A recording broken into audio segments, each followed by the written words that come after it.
Okay, well, here we are on the Westliner coach running down to Bunbury for night 2 of the Speedway.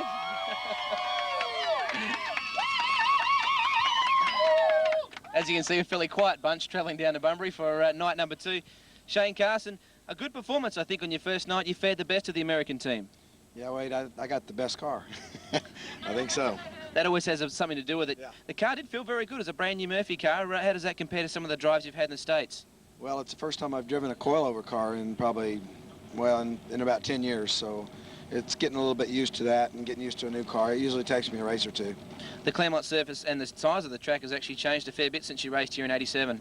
Yeah, you know, it seems like turn 3 and 4, it's a little bit rougher. It hadn't really packed down good yet, but I like the shape of it. It's pretty racy. Now, Bunbury, have you raced here before? No, never been here.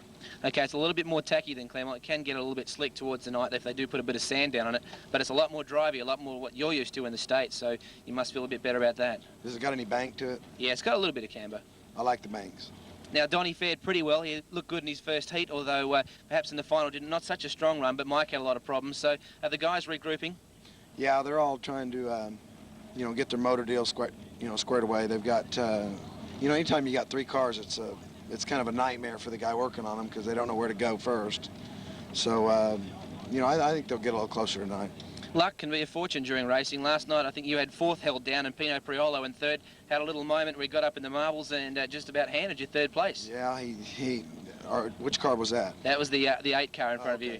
Yeah, the 21 car, he definitely handed me a position because he went right into the wall. But the 8 car, he got out a little bit off the groove there. He was trying a little bit higher groove on the restart. He said he messed up, and I agreed. When you got a problem with a kingpin like Mark Wells did, where you get in the back straight and throw it to the turn, it just doesn't stop. But do you have time to think about anything? No, there's nothing you can do. You're just along for the ride after that. Now, what's left for you, Shane? You've been racing for near on, 25 years now. What's left in front of you? Well, we still run the World of Outlaw shows in the U.S., and I promote shows too, so I'm sure I'll be able to, you know, stay busy involved in racing even if I decide to retire. Well, at least you got 52 fans here at for night number 2 for Bunbury. All the best tonight, Shane. Thank you. Thank you. I started in the quarter midgets when I was 5 years old, and then when I went from the quarter midgets, I could only race up until the age of 13, and you had to kind of quit from there, and then it was half midgets. But half midgets you have to start at 15.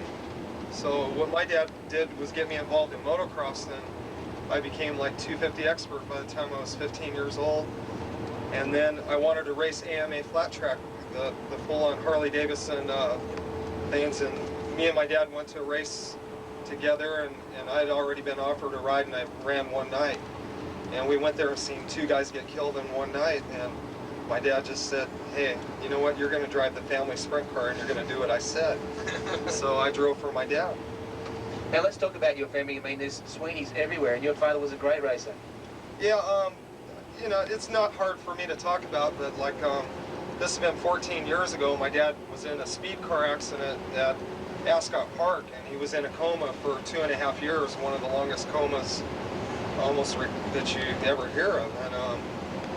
And it just gave me the inspiration to become a better race car driver, and I wanted to do it for the name, you know, and I came back and won like 30 main events, you know, after that had happened to him. So, you know, people would always come up to me and say, well, how's your dad doing?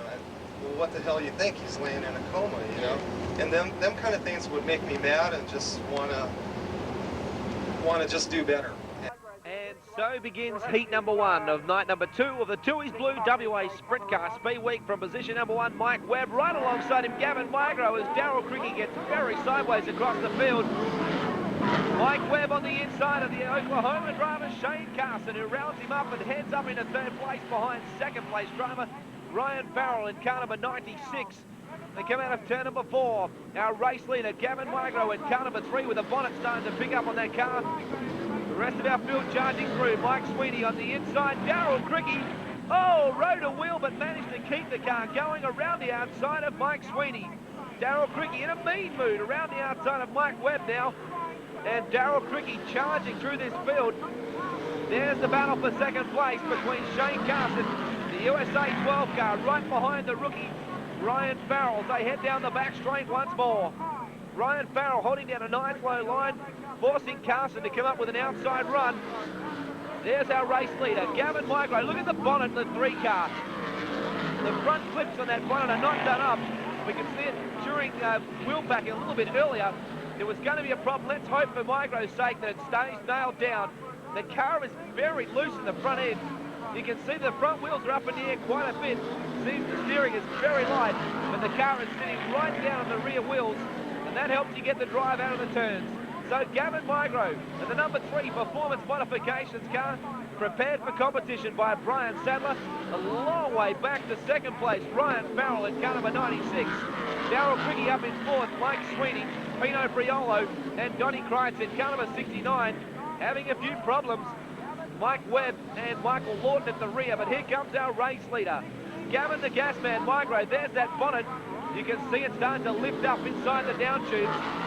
Let's hope for Migro's sake it stays down in its present position, because if it starts to build up any higher, Migro may have a problem seeing the track in front of him. 1 lap left to travel for our race leader, Gavin Migro, in the Performance Modifications Mobile North Shore Marine car.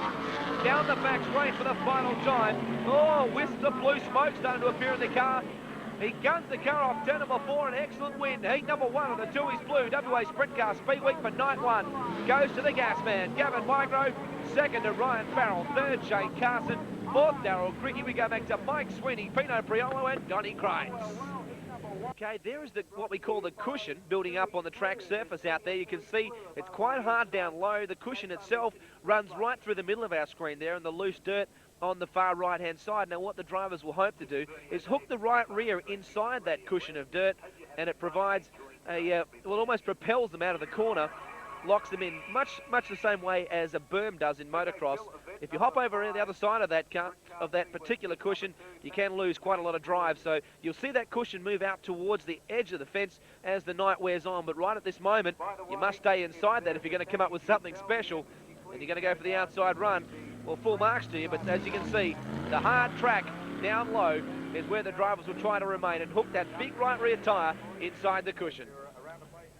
Okay, so begins heat number 2 of the Dewey's Blue Sprint Car Speed Week, and away goes Terry Cutts. Ron Criggy starting from the back. Let's watch the progress of the big guns as they work their way through turn number 2.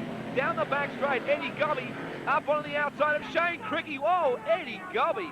What a move as Shane Criggy heads towards the fence. Oh, Shane Murphy sandwiched in the middle of it. Ron Criggy involved. Todd Kenworthy spins the model. It's happening all over the place out here. Todd Kenworthy spins to the infield. Shane Murphy has dropped the front wing. Ron Criggy's involved, and this track is serving up some dynamite racing. Ron Criggy will look for the outside run. Restart of heat number 2. We're underway. This looks like a better start. Gary Satori got a big charge. There's Mark Wells on the inside line. Loops it right in front of the field. Keeps the car going and disappears in a cloud of dust as Todd Kenworthy again loses the 55 car. Wells streaks away, but there you see Todd Kenworthy stalls the car coming out of turn number 2. Our race leader is Terry Cutts from Gary Satori. Back there in second. See the dust that's clearing across the circuit. Shane Criggy, a vastly improved driver, looks for the inside run of Satori onto the main straight and straight at our camera position. See these cars twitch on the clay. Gary Satori leading this battle for second at least over Shane Criggy, but Terry Cutts so far putting together a blinder of a drive. Going into turn number 3 and 4, Satori goes high. Shane Criggy, all they touch wheels, but Criggy is able to get through up into second place. These guys pushing very hard. Satori picks the front wheels up. Dropping back now to third place. Shane Criggy starting to put Terry Cutts under the hammer. This is great racing. Terry Cutts still leading. Have a look at Shane Criggy wearing him like a glove. Try for the inside run. Just kicks off the cushion a little. Look at this battle. Heads up. Criggy looks to go inside. Terry Cutts closes the door on him. Good move. Cutts, he doesn't want to let him through on the inside. If you're good enough to do it on the outside, he's saying. And this is turning out to be a dogfight between 3 cars. Oh, Criggy got a big bicycle. Eddie Gobby lines him up on the inside. Oh, this is great racing. Shane Criggy forced to reassess his options as Gobby takes him high. Well, that was fairly powerful stuff from the fast Eddie Gobby. He's up to second place now. Shane Criggy back to third, forced to reassess his options. Still leading this. Terry Cutts, who gets a moment. hooks the cushion, and here comes Eddie Gobby from the infield. This is all happening. Terry Cuts leading from Eddie Gobby. Shane Cricky is still in there. You just saw Centauri's car come into the picture. It's happening all over the place out here. Shane Cricky again goes underneath. A shower of sparks from underneath as the car crosses the curb. Terry Cuts collects the win from Eddie Gobby. Shane Cricky and Gary Centauri, but what a great race. And full credit to our race winner, Terry Cuts, under immense pressure. And so we come to heat number 4 of the 1994 Tooheys Blue Sprint Car Speed Week. This is night number 2. Gavin Micro alongside Daryl Cricky, Shane Carson, right alongside Pino Priolo, with Ryan Farrell and Donnie Kreitz making up the top 6 in this one. Micro chasing 2 wins from 2 starts. They head into turn number 1. Priolo slipping through there. Carson! And Daryl Cricky up.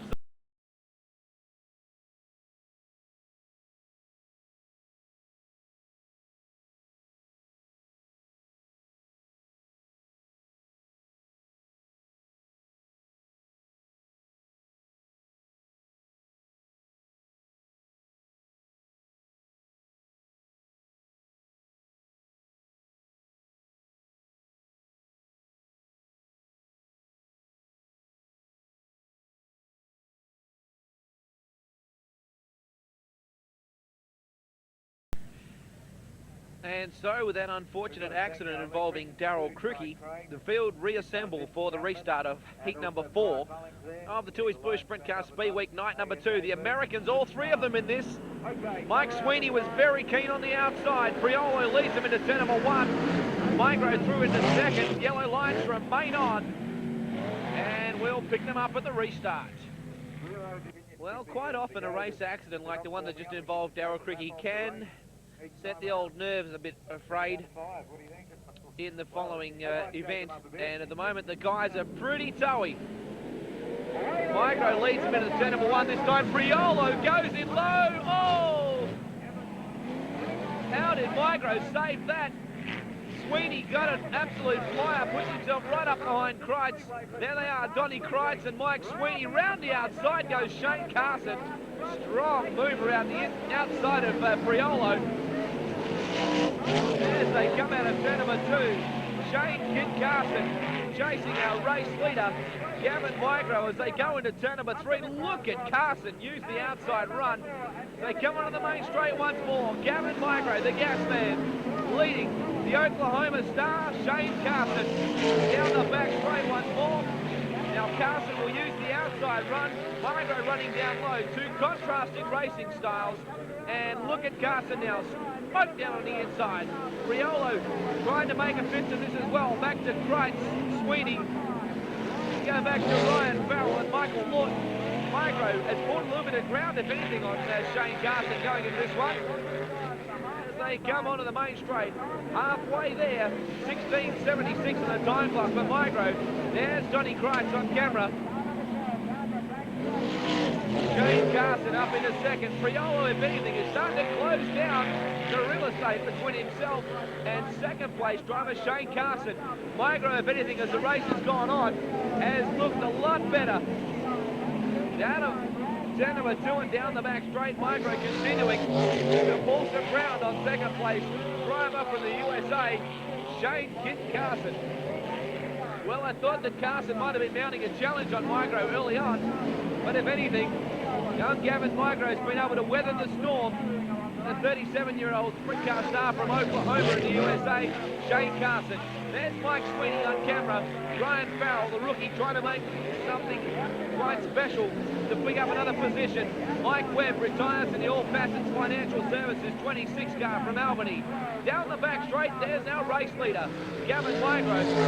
Laps are starting to tick by now, and Micro seems to have this one on his keeping. Onto the main straight, checkered flag is out. Shane Carson collects second, Priolo for third. Back to Donnie Kreitz for fourth, Mike Sweeney and Ryan Farrell. All up time, 2 minutes 15.45. Heat number 5 of the WA Sprint Car Speed Week, night number 2. Proudly brought to us by Tui's Blue and Aussie Metro if you're at Bunbury Speedway. Gary Stazori starting alongside Rod Howe. Terry Cutts, Ron Cricky. Oh, Eddie Gubby went very sideways coming off the turn. It wasn't a good-looking start. This field charging into turn number 1 and 2. Shane Cricky looking for the outside run as they head down the back straight. Eddie Gubby slipping through as well. Our race leader is Gary Satori. Ron Cricky sitting right in behind him as they come onto the main straight. Shane Murphy dropping through as well. Rod Howe, Peter Harvey involved. They head down the back straight to turn number 3. Gary Satori leading at this stage. Here comes Ron Cricky, about to show the form that has made him a 2-time Australian Sprint Car champion. But Gary Satori in the best form of his life behind the wheel of the 41 car.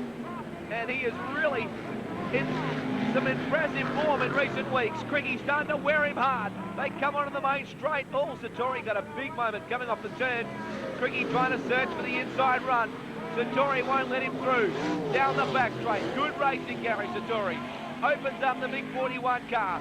They had problems last night in the feature, and Satori looking to avenge that now. Onto the main straight, Gary Satori, the big truckie from Maddington, leading this one. The car is very tight. It's driving through the turns, very straight, and he's getting a lot of corner speed. Ron Cricky trying to come back at him now. Satori sets up, drops down low. Thought he might have been coming off the turn quite high, but he twisted his line midway through the turn. Going back through our field now. There's Mark Wells, not having the best of nights. Oh, great stuff indeed between Cricky and Satori. Satori continuing to lead, but Cricky throwing everything at him. Protest flag out on one particular driver. Might have been Cricky. We'll wait and see. Down the back straight once more. Gary Satori. What a great drive it's been from the Hombre. Cricky once again lines up the inside run. 1 lap left to travel. This is going to be an exciting finish. Cricky doesn't want second, and Satori doesn't want to let him have the win. Down the back straight for the final time. Satori holds the car down low. Cricky looks for the outside run. Hombre Satori lap traffic. Oh, Cricky cannoned into the back of him. Satori gets the win. Murphy might have just snared second on the line. We'll have to wait and see. What a finish. Cricky up behind Satori. Satori is none too impressed with the fact that he was drilled from behind, but that is what an exciting finish to a very exciting heat. This is the pole dash for tonight's round number 2 of the Tui's Blue WA Sprint Car Speed Week. The order with which they finish this event is the order in which they start the top 6 positions in the feature, and already some shenanigans on the front row, but Carson got the best of it. Oh, Ron Cricky came straight across the bows of Carson. He did not want to let him get the outside run. You can see that. The Kendrick Murphy quit team. Ron Cricky, he's a desperate man. He doesn't like coming second. It's not in his vocabulary. Carson running back there in second. We run through the field. Priolo at this stage holding down 5th. There is our race leader in the gap between himself and the American star, Shane Carson. Cricky dialing himself in. He wants pole position for this big feature race coming up. Eddie Gubby starting to wear down Shane Carson in car number 20. But at this stage, Carson seems to have Gubby's measure. Let's have a look and see what the Bunbury star Eddie Gubby can muster. Cricky getting stronger as this event goes on. Eddie Gubby up very high. Nearly loops it. Shane Cricky nearly managed to slip through on the inside. Fast Eddie Gubby went for the big outside move on Carson. It didn't quite come off. Cricky continuing to turn up the heat. 15:39 the time. And this car is motivating around the Bunbury City Speedway tonight. He looks very strong. If he wins tonight, it'll be back-to-back feature races, round 1 and round 2 of the Speed Week. 1 lap left to travel. Carson holding down second. Gubby coming back at him. Eddie Gubby has a very fast race car, and he's making life uncomfortable for Carson as they go into turn number 3. But Ron Cricky, you cannot deny this man. He takes the win in the trophy dash, gets pole position. Shane Carson will start right alongside him. Gubby will start from 3. Shane Cricky from 4. Priolo from 5. And Don Kreitz from 6. Okay, this is it. Feature race time for round 2 of the WA Sprint Car Speed Week, brought to us by Tui's Blue. Away we go. Green lights come on. Oh, Cricky and Gubby got together. Yellow lights are on. Well, Eddie Govey and Shane Cricky touched wheels, and Shane Cricky got a lot of air underneath the rear wheels of the number 2 Gambler. This is bad. When they screw around this much, there's usually trouble when they get it going. Here comes the protest flag. Who's it to? Must be at Ron Cricky.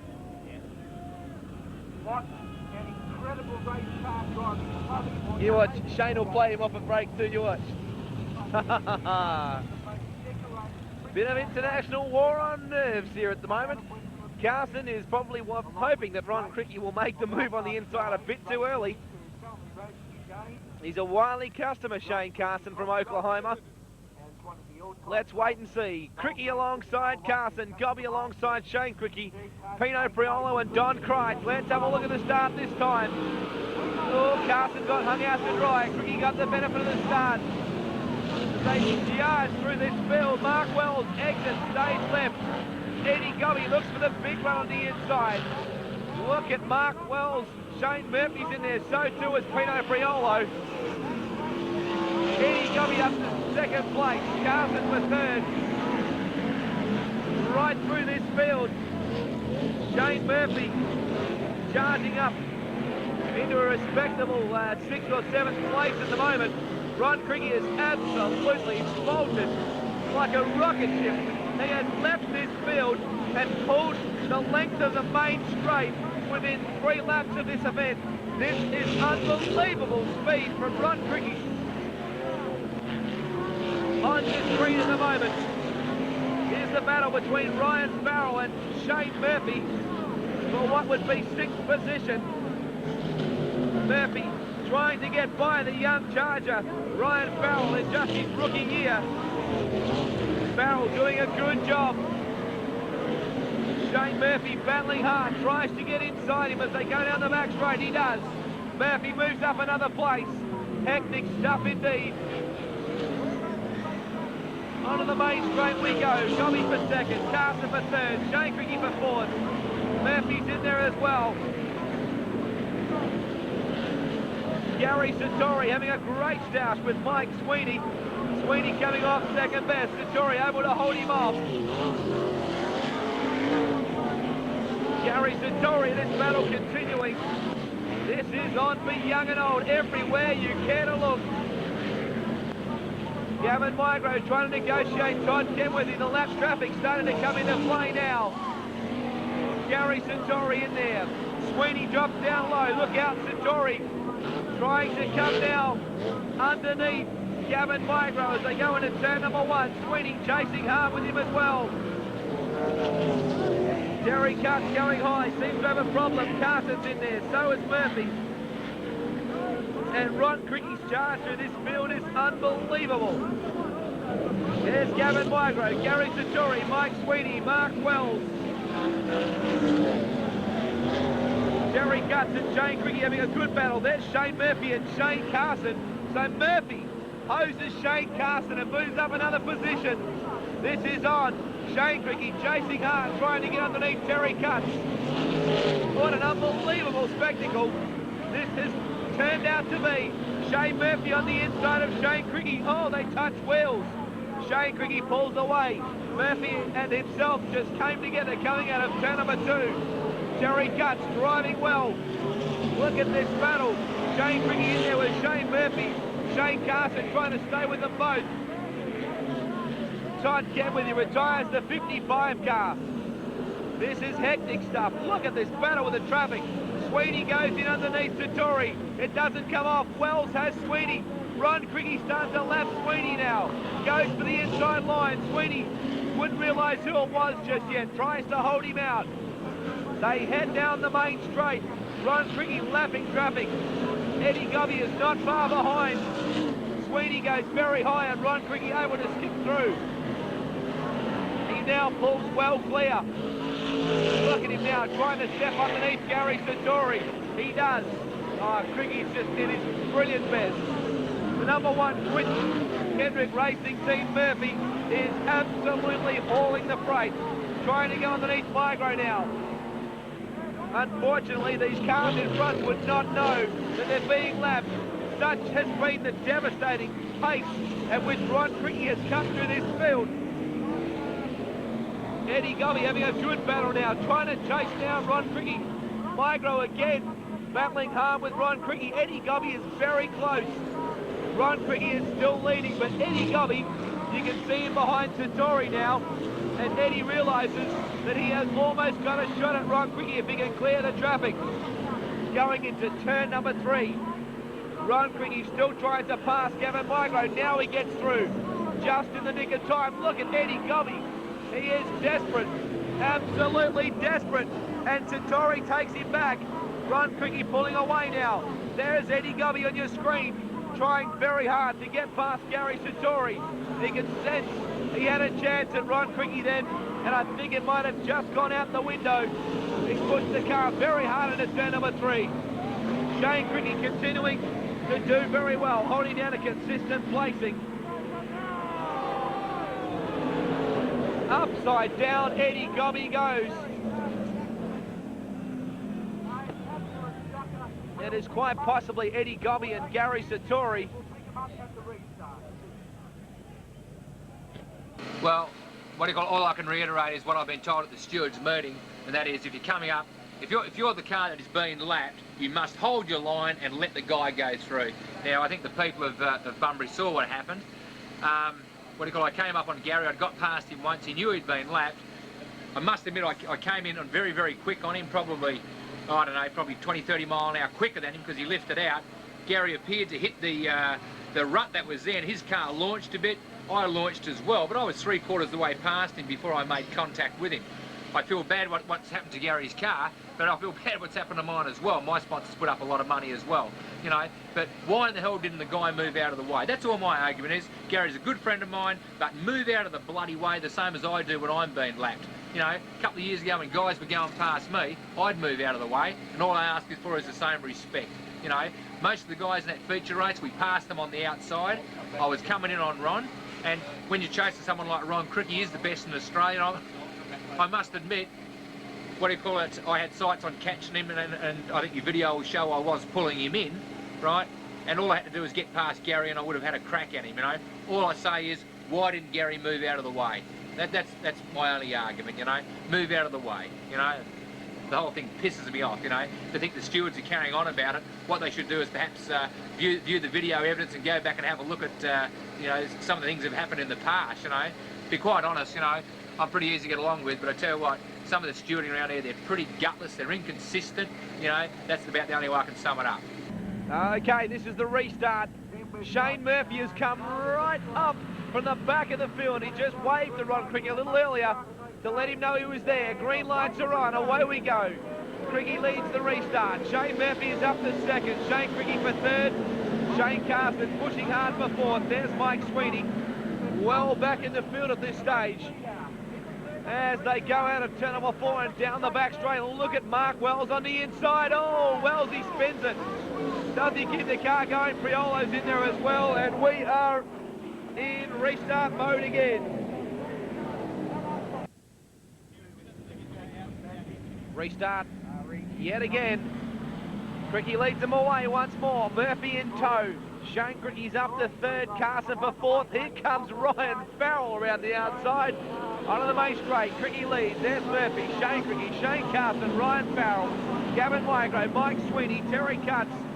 Mark Wells makes short work of Friolo and takes Donnie Kreitz as well. This is some good stuff going on at the minors at the moment. Oh no, Sweeney's lost it right in front of Terry Cutts. He keeps the car going, but Cutts can't. Restart coming up again. Oh, look at the tyre on Mike Sweeney's car. Look at this.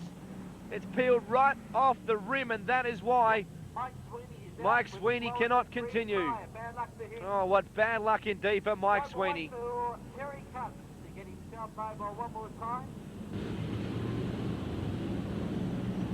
Restart yet again, an incident-packed night number 2 to WA Sprint Car Speed Week. Our race leader is still Ron Cricky. Shane Murphy in tow and trying to manufacture something. Oh, there's a battle going on for third between Shane Carson and Shane Cricky. Oh, this is great stuff. Mark Wells underneath Gavin Migro. who heads infield and goes around. Oh, keeps the car going. Well done, Gavin. Back onto the circuit, it cost him ground, but a brilliant job to keep the car going. There is our race leader on camera now, Ron Cricky, the Australian champion. Mark Wells chasing him back there in the field, chasing Ryan Farrell. Shane Murphy hanging on for second. Look at this battle here between Shane Cricky, Shane Carson, Ryan Farrell and Mark Wells, who is really starting to come on strong. Down the back straight, oh, Mark Wells makes him earn it as they go into turn number 3. 1 lap left to go, and Ron Cricky absolutely clearing away as Ryan Farrell has a moment on the main straight. Where is our race leader? Out in front and not to be seen. Ron Cricky collects the win. Second goes to Shane Murphy. Third just will go to Shane Cricky from Shane Carson, and Mark Wells finishing strongly with Ryan Farrell in car number 96. Back to Don Kreitz, Pino Friolo, Terry Katz with the front wing smashed across the front of the car, and Gavin Migro in car number 3. But Cricky the victor as he takes the checkered flag on his parade lap. 7 to go, and we're in front. I noticed, I think it was Shane Carson second. No, it's not, sorry, it was Shane Murphy second. So I thought, well, I have to be on my guard here. But all I've got to do is, it's only like a heat race from there on, so let's stay in front, do the job properly, stay very straight, and let's get the job done. Ron took off, I couldn't catch him, and that was all she wrote.